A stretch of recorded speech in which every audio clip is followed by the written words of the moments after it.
నమస్తే, నేను సిరి.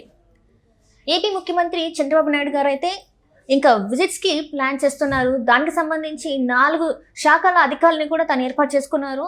మొత్తానికైతే మళ్ళీ 1995 చంద్రబాబు నాయుడు గారిని మరి చూడబోతున్నారా? అసలు ఏం జరగబోతుంది ఏపీలో? సో ఈ అంశాన్ని మనకు వివరించడానికి మనతో పాటు ఉన్నారు ప్రముఖ senior journalist, political analyst CS Rao garu. నమస్కారం సార్. నమస్తే సార్, ఇప్పుడు చూస్తుంటే చంద్రబాబు నాయుడు గారు ఇంకా విజిట్స్ అంటే వెళ్ళాలి అని చెప్పేసి నిర్ణయించుకున్నట్టు తెలుస్తుంది. దానికి సంబంధించి 4 శాఖ అధికారులను కూడా ఏర్పాటు చేసుకున్నారని చెప్పేసి మనకి వార్తలు వస్తున్నాయి. సో దీంతో అంటే గతంలో చాలాసార్లు చెప్పారు, అప్పటి చంద్రబాబు నాయుడు గారిని మళ్ళీ తీసుకురాకండి అని చెప్పేసి చాలాసార్లు అధికారులకు కూడా హెచ్చరికలు కూడా వెళ్ళాయి, అంటే స్మూత్ హెచ్చరికలు. మరి ఈసారి ఇప్పుడు మరి 1995 చంద్రబాబు నాయుడు గారిని చూస్తామా, లేకపోతే స్మూత్గా ఇలా చంద్రబాబు నాయుడు గారిని చూస్తామా? సరే, ఎలా ఉంటుంది? తాజాగా ఆయన తీసుకున్నటువంటి నిర్ణయాన్ని కనుక మనం అబ్జర్వ్ చేస్తే 1995 చంద్రబాబు నాయుడు గారు ఎంత దూకుడుగా ఉండేవాళ్ళో మళ్ళీ అంతే దూకుడుగా ప్రజల మధ్యకి రాష్ట్రంలో వివిధ ప్రాంతాల్లో విజిట్ చేసేటువంటి పరిస్థితులు కనిపిస్తున్నాయని చెప్పేసి మనం భావించడానికి అవకాశం ఉంది. అంటే రాబోయేటువంటి రోజుల్లో ఎవరైతే అధికార యంత్రాంగం సహకరించట్లేదో అధికారులు వాళ్ళ మీద అయితే వేటు తప్పదు అని చెప్పి మనం భావించడానికి అవకాశం ఉంది. గతంలో చంద్రబాబు నాయుడు గారు అప్పుడు 1995 నుంచి 2004 వరకు మధ్యలో ఆయన సీఎంగా ఉన్నారు. ఆ సమయంలో ఆయన ఆకస్మిక విజిట్స్ పెట్టేవాళ్ళు. పెట్టి అక్కడ ప్రభుత్వ పథకాలు ఎలా అమలు అవుతున్నాయి, అలాగే కొత్త స్కీమ్స్ ఏదైనా ఇంప్లిమెంట్ చేసినప్పుడు వాటికి సంబంధించి ఎలా అప్డేట్ అవుతున్నాయి, ఇవన్నీ పరిశీలించేవాళ్ళు. ఎవరైతే నిర్లక్ష్యం చేసేవాళ్ళో వాళ్ళు ఇమీడియట్గా స్పాట్లోనే సస్పెండ్ చేసేసేవాళ్ళు అధికారులని. సో దాంతో యంత్రాంగం అంతా యాక్టివేట్ అయ్యి పనిచేసేది. అలాంటి విజిట్స్ ఈసారి ఉండబోతున్నాయి అంటే తాజాగా ఆయన తీసుకున్నటువంటి నిర్ణయం ప్రకారం అయితే ఉండే అవకాశం ఉంది అని చెప్పి మనం భావించడానికి అవకాశం ఉంది. అయితే ఇప్పటికి ఆ టూర్కి సంబంధించినటువంటి రూట్ మ్యాప్ ఏంటి, ఏ విధంగా ఆ విజిట్ ఉంటుంది అనేది ఇంకా రూపకల్పన అయితే చేయలేదు. కానీ బట్ దానికి అవసరమైనటువంటి అడ్వాన్స్ కమిటీలను మాత్రం వేశారు. అడ్వాన్స్ కమిటీలు 4 కమిటీలను వేశారు. ఏమేమి డిపార్ట్మెంట్స్ నుంచి చేశారు? పోలీసు, రెవెన్యూ, తర్వాత ప్రణాళికతో పాటు రెవెన్యూ, పోలీసు, ప్రణాళిక, అలాగే సమాచార శాఖ, ఈ 4 డిపార్ట్మెంట్లకు సంబంధించినటువంటి అధికారులతోటి ప్రత్యేకమైనటువంటి అడ్వాన్స్ కమిటీలను వేయడం జరిగింది. ఈ అడ్వాన్స్ కమిటీలు ఏం చేస్తాయంటే చంద్రబాబు నాయుడు గారు రాబోయేటువంటి రోజుల్లో రాష్ట్రంలో ఎక్కడ పర్యటించబోతున్నారు, అక్కడ విజిట్ చేసే ప్రాంతాలు ఏంటి, అక్కడ ఎలాంటి అంశాలని పరిశీలించాలి, అలాగే అక్కడ ఎలాంటి అవసరాలు ఉన్నాయి, ఏ అవసరాలు తీర్చాలి, వీటన్నిటి మీద ఒక బ్లూ ప్రింట్ అనేది ఒకటి తయారు చేస్తాయి ఈ కమిటీలు. ఆ మేరకు ఆయన విజిట్ చేసినప్పుడు దానికి సంబంధించినటువంటి అనౌన్స్మెంట్స్ కానీ, లేదా ఏదైనా అక్కడే స్పాట్లో ఏదైనా నిర్ణయాలు తీసుకోవాలనుకుంటే నిర్ణయాలు తీసుకోవడం కానీ ఏదైనా చేస్తారు. సో ఇవన్నీ చూస్తుంటే డెఫినెట్గా మళ్ళీ చంద్రబాబు నాయుడు గారు రాబోయేటువంటి రోజుల్లో 1995 చంద్రబాబు నాయుడు గారిని చూడబోతున్నాము అని చెప్పి మనం భావించడానికి అవకాశం ఉంది. సో దానివల్ల బెనిఫిట్స్ ఏంటి అని అంటే పబ్లిక్లో ఆల్రెడీ ఇప్పటికే ఒక రకరకాల చర్చ జరుగుతుంది. ఈ 100 రోజుల పరిపాలన ఎలా ఉంది అనే దాని మీద. ఈ 100 రోజుల్లో చంద్రబాబు నాయుడు గారు ఏం సాధించారు, రాబోయేటువంటి రోజుల్లో ఏం సాధించబోతున్నారు అనేది ఒక అవేర్నెస్ కల్పించడం ఒకటి. 2 ఏంటంటే ఒక ముసాయిదా తయారవుతుంది. 2029 విజన్ ఏంటి, 2047 విజన్ ఏంటి అనేది అక్టోబర్ 2వ తారీఖున దాన్ని రిలీజ్ చేసేటానికి ఒక షెడ్యూల్ని తయారు చేశారు.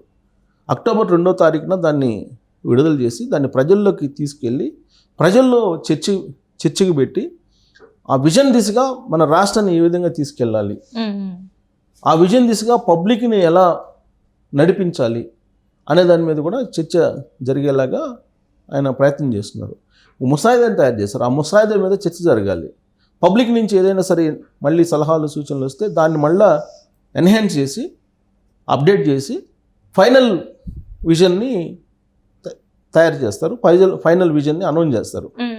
అనౌన్స్ చేసి అది నరేంద్ర మోడీ గారి చేతుల మీదుగా ప్రారంభించి 2029, 2047 విజన్ దిశగా చంద్రబాబు నాయుడు గారు వెళ్ళటానికి మొత్తం రూట్ క్లియర్ చేశారు. అయితే 2029కి భారతదేశంలోనే నెంబర్ 1 ఉండాలని, 2047కి ప్రపంచంలోనే నెంబర్ 1 ఉండాలి అనేటువంటిది ఆయన టార్గెట్. పైగా భారతదేశం వరల్డ్లోనే నెంబర్ 1 కాబోతుంది. దాంట్లో కీలకమైనటువంటి భాగస్వామిగా ఆంధ్రప్రదేశ్ ఉండాలనేది ఆయన లక్ష్యం. దాంట్లో భాగంగా ఆయన ముఖ్యమంత్రి 4వసారి అయిన తర్వాత 100 రోజుల ఆయన పరిపాలనలో సాధించినటువంటి అద్భుత విజయాలు ఏమైనా ఉన్నాయంటే అమరావతికి సంబంధించి దాదాపు 15,000 కోట్ల రూపాయలు ఆయన రాబట్టగలిగారు అమరావతి రాజధాని నిర్మాణం కోసం. అలాగే పోలవరానికి సంబంధించి అక్కడ పనులు వేగవంతం చేయడానికి పోలవరాన్ని 2028కి పూర్తి చేయడానికి ఆయన రివ్యూ చేసుకుంటున్నారు. విజిట్ కూడా చేశారు. అలాగే ఐటీ హబ్గా విశాఖను చేయడానికి అక్కడ క్లౌడ్ టెక్నాలజీ ఏదైతే ఉందో క్లౌడ్ సెంటర్స్ని ఏర్పాటు చేయడానికి అక్కడ మొత్తం క్లియర్ చేస్తూ ఉన్నారు. మల్టీ స్కిల్ పీపుల్ ఎవరైతే ఉన్నారో వాళ్ళందరినీ ఎంపిక చేసి నిరుద్యోగం పర్సంటేజ్ని తగ్గించాలనేటువంటి ప్రయత్నం చేస్తున్నారు. అలాగే హార్డ్వేర్ హబ్ అనేది ఆల్రెడీ రాయలసీమలో అనంతపురంలో హార్డ్వేర్ హబ్ ఉంది.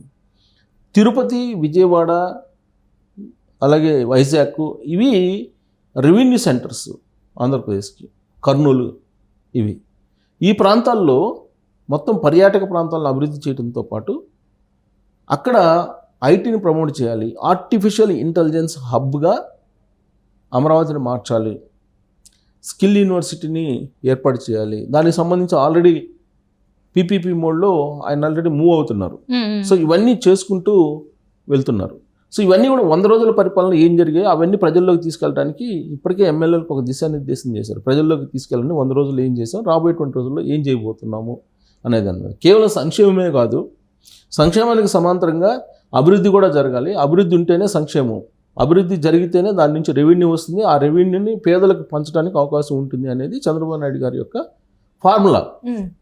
సో ఆ దిశగా తీసుకెళ్ళాలి రాష్ట్రాన్ని అనేటువంటి ఉద్దేశంతో ఆయన రాష్ట్ర విజిట్ని పెట్టారు. గతంలో ప్రజల వద్దకు పాలన అని పెట్టారు.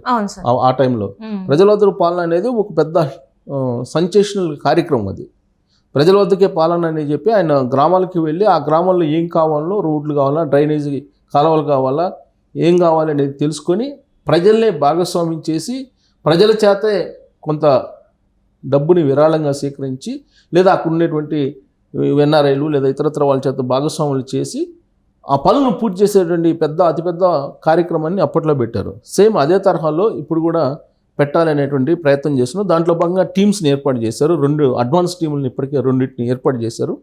ఆ 2 అడ్వాన్స్ టీంలో ఒక్కొక్క టీంలో 6 సభ్యులు ఉంటారు. అడ్వాన్స్ టీం 1లో వేణుగోపాల్, రాజశేఖర్, రాంబాబు, రమణ, శాంతారావు, అలాగే సూర్యచంద్రరావు వీళ్ళని ఏర్పాటు చేశారు. వీళ్ళు ఏ డిపార్ట్మెంట్కి సంబంధించినటువంటి వాళ్ళంటే పోలీసు, రెవెన్యూ, సమాచార శాఖ, ప్రణాళిక శాఖలకు సంబంధించినటువంటి అధికారులు. అడ్వాన్స్ టీం 2లో కృష్ణమూర్తి, శివరాం ప్రసాద్, రాజు, శ్రీనివాసరావు, మల్లికార్జునరావు, నాగరాజాలు వీళ్ళని నియమించారు. దీనికి సంబంధించినటువంటి మార్గదర్శకాలను జారీ చేస్తారు. ఆయా జిల్లాల్లో సీఎం పర్యటనలకు కేవలం 24 గంటల ముందు ఈ బృందం పోయి పరిశీలిస్తుంది క్షేత్రస్థాయికి. ఆ తర్వాత చంద్రబాబు నాయుడు గారు హెలికాప్టర్లో అక్కడ ల్యాండ్ అయ్యి అక్కడ సమస్యలు ఏంటి, ఎలాంటి వాటిని తీర్చాలి, స్పాట్లో దీర్ఘకాలంలో ఏ సమస్యలు ఉన్నాయో తెలుసుకుని వాటి పరిష్కారం చూపించేటువంటి కార్యక్రమం త్వరలోనే డిజైన్ చేయబోతున్నారు. దాన్ని ప్రజల్లోకి తీసుకెళ్ళడానికి చంద్రబాబు నాయుడు గారు రెడీ అవుతున్నారని చెప్పి చెప్పారు.